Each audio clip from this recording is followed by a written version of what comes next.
As an Army soldier, warrior, we were trained to fight others for our country. And now being a new warrior is all about fighting for myself, and fighting for my soul.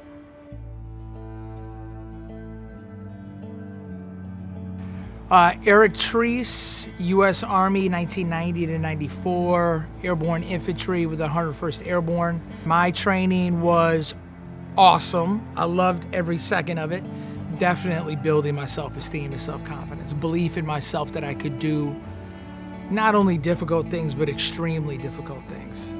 The day that I completed advanced infantry training and got that blue cord put on my shoulder was one of the proudest moments of my life.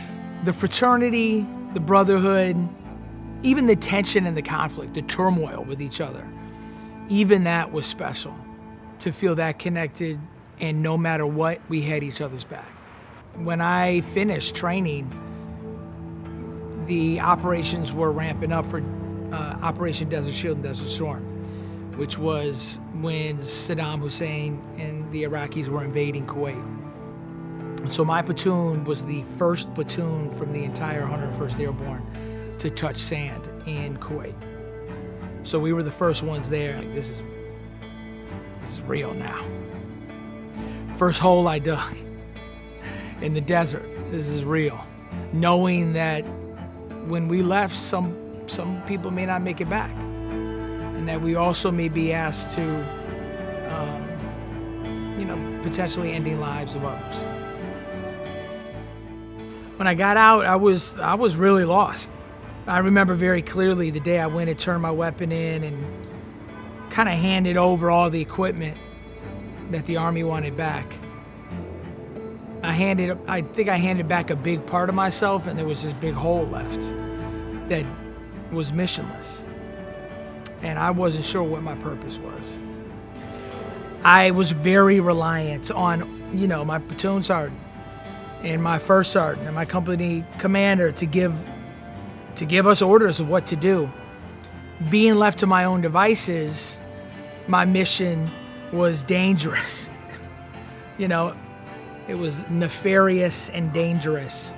Missing my buddies, trying to recreate this thing that we had.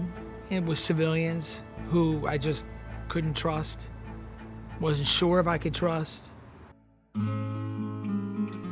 Most men come to the New Warrior training because they've heard the call, something's going on in their life, and they want to go take a look at some aspect, and so they get an invitation from somebody. Some men invite themselves.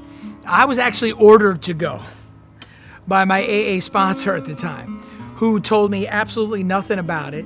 He said, just go and do it. And I was like, what is it? And he said, shut the fuck up. Just go do it. So I signed up and did it.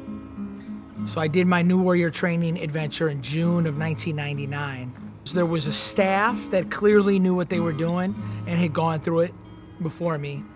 But then there was the band of brothers of participants. By that time on Saturday, we were a team. We were together. We were in this thing doing it.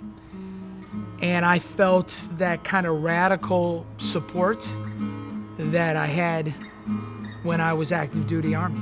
And what I got from the weekend was like some certainty and some stability that, I wasn't the only one, who was going through this. That there were other men just like me who were just as lost and confused and had the same kind of questions, the same kind of hurts, the same kind of trauma, the same big old hole that they had been trying to fill with all kinds of unhealthy stuff. Really important process on Saturday where I got to release decades of anger. Decades of anger in a healthy way, and then fill it up with a whole bunch of love.